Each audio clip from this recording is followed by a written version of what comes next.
Рабочий визит в Выгонческий район Мурата Зязикова оказался весьма насыщенным. Помимо бала выпускников, он посетил недавно воссозданный районный музей, возложил цветы к вечному огню, посетил Лопушскую школу имени Грибачева, где оценил работу оздоровительного лагеря. И, конечно, не забыл главный полномочный президента и про детский сад «Аистенок», в котором помог разрешить проблемы с его строительством и в церемонии открытия которого 1,5 года назад лично принимал участие. Как сегодня помню, вот здесь вот с этого места мы напутствовали детишек, разговаривали с коллективом педагогическим, были родители.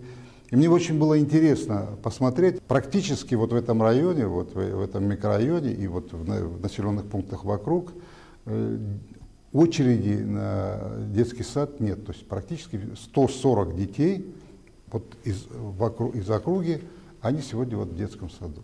Так что для Аистенка Мурат Зязиков уже не просто добрый знакомый. И на этот раз он приехал не с пустыми руками, а привез детям 2 сумки с игрушками. Елена Хараборкина, Вести, Брянск.